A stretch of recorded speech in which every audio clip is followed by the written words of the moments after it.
Eto, pag-usapan natin, pasaring ng COMELEC kay Martin. Thanks, Iya. Samantala, nakiusap ang COMELEC sa mga politiko, huwag nang umeksena sa pamimigay ng ayuda, lalo ngayong palapit na ang eleksyon 2025. Maghirap silang pigilan ayon sa isang ahensya pero pwedeng isumbong ayon sa isa pa. Nakatutok si Sandra Aguinaldo. Ayuda sa ilalim ng tupad para sa mga nawalan ng trabaho Tupad sa nawalan ng trabaho. o tulong sa may kita nga pero kapos naman sa Oh. Ang AKAP, ayuda sa kapos ang kita program. Palimos. Huwag nyo na, palimos ang ilagay nyo dyan, paakap-akap pa kayo. ilalim ng akap. May ayuda pa nga sa mga kailangan ng tulong sa pagpapalibing at iba pa.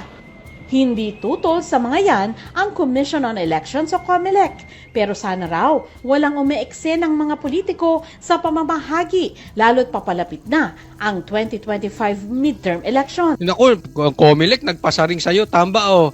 Oh, sana walang walang epalitiko. Sino pa ba naglalagay ng mga pangalan sa mga pinamimigay? Si PRR, di ba, naglalagay ng pangalan? Di ba yung mga tropa lang ni Martin? Si Martin, napakahilig, pati nga tingog, lagay ng pangalan. Pera naman ng taong bayan. Oh. Nagpasaring ng COMELEC. Para sa akin, yan talaga yan. Binabanatan ka, Martin. Hindi lang madiretso, ikaw nakaupo kasi. Kinakailangan na yung pagpapatupad naman ay meron naman pong panuntunan na maliwanag na hindi magagamit sa pangangampanya. Hindi dahil sa kagustuhan ng isang politiko, excluded ka, o kagustuhan ng isang kandidato, hindi ka dapat makasama o makasama ka. Pero sabi ng Labor Department na nangangasiwa sa pamamahagi ng tupad, hindi madaling pagbawalan ang mga politiko na dumalo sa mga payout ng ayuda. Yan po ang isa sa mga challenges ng Department of Labor and Employment kasi karamihan naman po ng constituencies ng mga atin pong mga politician, local government official, ay doon po sa kanilang area. At wala naman po kaming istriktong regulasyon, pagbabawal kung sila po ay napadaan. Nako, maniwala ako sa inyo, hindi po totoo yan, sir. Ano sabi niya dito? Mahirap po kasing pagbawalan yan. Dahil syempre, pag namigay sila, halimbawa, namigay ka sa isang lugar, halimbawa sa Lawag, sa Ilocos Norte, sa Davao, sa Cebu, sa Maynila, di ba? Syempre, may nakaupo diyang politiko. Di ba? So, pag namigay sila, wala namang pinagbabawal na paano kung napadaan sila. Pasensya na po, ako hindi naniniwala doon na napadaan. Kasi usually, pag mamimigay kayo, dyan pa lang sa ground, nakiki-coordinate na kayo sa pulis, sa barangay captain, sa mayor, sa congressman, o kung sino man. Diba? Para maiayos yan. Hindi yung napadaan lang basta, oy, napadaan ako rito, o ako na mamigay niyan. Hindi po dapat ganon. Dapat, may palutuntunan kayo. Halimbawa, nakalagay, ito ay proyekto ng hindi kung sino mang politiko. So kahit na ganapin yan sa lugar nila, hindi sila epal. Ito ay pera ng taong bayan. Hindi yung, kami po ay nagpapasalamat sa pangangasiwa ni Congressman ganito dahil natupad ito ang kanyang pamimigay ng ganito, ganire. Huwag na tayo maglokohan, sir. Alam naman natin yan eh. Minsan kinukonsinti nyo rin. At medyo nagpakita po doon. Ang amin lang po Hindi ko sinasabing hindi si sir hindi mismo si sir. Gawain naman kasi yan dati pa. 'Di ba? Huwag mo na lang palusutan. 'Di ba? Let's call a spade a spade. Pas po doon sa pamumulitika ang pagpakaloob po ng mga benepisyo. Aminado rin ng Social Welfare Department na dinadaluhan ng mga politiko ang pamamahagi nila ng tulong.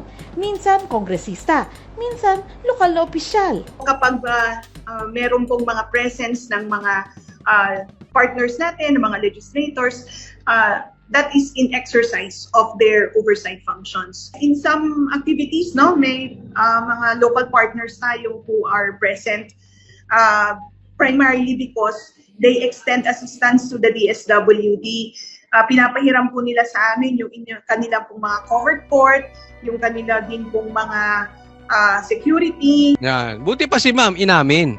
Aminin nyo na yung totoo. Di ba? Kasi kailangan nyo yung covered court, doon kayo gagamit. Kailangan nyo ng assistance, yung security, doon kayo gagamit. So magpapaalam kayo. Di ba? So sasabihin nyo kung sino man yan, mayor na yan, sino man tao dyan, basta kung sino man yan. Di ba? Sa madaling salita, huwag na tayong maglokohan. Huwag nyo sasabihin nyo napadaan.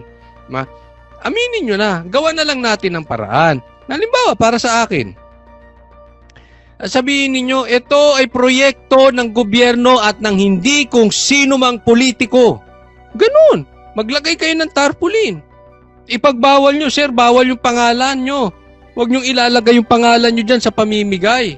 Huwag nyo ilalagay yung party list yung tingog. Yung mga ganun ba? Huwag ikaw ang namimigay. Kung gusto mong dumaan, dumaan ka lang. Huwag niyong pasasalamatan na maraming salamat at pinahiram po ninyo ang inyong cover court. Hindi po sa kanya yung cover court. Pera ng taong bayan yung cover court. Maraming salamat at nag-provide kayo ng security. Hindi po ba? Ang nagbabayad ng tax dyan sa security na yan ay hindi yung politiko kung hindi ang taong bayan. Kaya po nagagamit parang vote buying eh. Naiintindihan nyo? Tama yung sinabi mo ma'am. Maganda yun, inamin mo. Pero may paraan eh. At simple lang naman ang paraan dyan. Pag gusto, maraming paraan. Pag ayaw, daming dahilan. Diba? So wag nating lokohin ang taong bayan. Hindi pera ng kusinong politiko yan. Kayo namang mga politiko, hindi si ma'am ha. Kayong mga politiko, hindi naman politiko si ma'am. Kayong mga politiko, huwag naman makakapalang mukha ninyo. Mahiya naman kayo. Sana naman kayo na sumunod. Yung magkusang loob na kayo. Hindi ko ilalagay ang pangalan kung party list tingog dyan. Halimbawa lang yun. Huwag ka masasaktan Martin na kasi kayo malagay. Mahilig maglagay ng MR dito, MR doon. Huwag na kayo mamigay. Meron namang ibang taga-pamigay. Magkusang loob na kayo. Huwag kapal mooks. Huwag epal. Di ba? Nagiging legalized vote buying yan. Siyempre sa 2025 O di pa panayang pamigay niyan, panayang epal niyan, sila pa mamimigay diyan, di ba? Kaya mali yan kaya pinipuwersa nila. Hinog sa pilit yung paglagay nila ng akap. Binabudgetan niyang akap. Para saan? Sa pagtakbo niyo. Di ba? Yun ang ipagbawal. Kaya tama yung payo ni ma'am eh. Pag nakakita kayo, ilagay nyo rito, i-comment ninyo. Nakakita kayo ng may pangalan. May namimigay, andun ng pangalan nila. Bugbugin natin sa social media. Malito. Illegal to. Hindi yan pera mo. Pera ng taong bayan yan. Isumbong. Yun yung sabi ng COMELEC. Isumbong ninyo. So pag dyan sa lugar ninyo may nakalagay ang pangalan ng tingog o si MR o kung sino mang politiko, isumbong ninyo. Isumbong nyo rin sa social media. Di ba? Nang kumalat, bawal yun eh. Yung mga local police.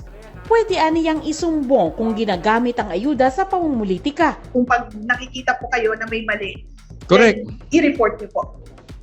Sabi ng COMELEC, totoong di pa maituturing na kandidato ang mga politiko hanggat hindi pa campaign period. Pero makabubutian nila kung magkukusa na ang mga ito. Tandaan ang lahat din. Yun nga ang problema, wala silang kusang loob, sir eh. Isa, madami sa ating na-interview. Pero alam mo, hindi naman din nila masyadong kasalanan nitong mga kampo ni Tamba at yung mahiling maglagay ng pangalan kung sino-sino pa man. Martin, bilang House Speaker, pangunahan mo na. Magkusang loob ka na. Huwag ka na maglagay ng pangalan. Kahit matapos ang eleksyon, basta may kasong disqualification sa amin, hindi po nawawala yung mga kasong disqualification na yan. At kahit nanalo na, pwede pa rin po namin i-disqualify. Yun ang magandang sinabi niya. Kahit nanalo na, pwede pang i-disqualify.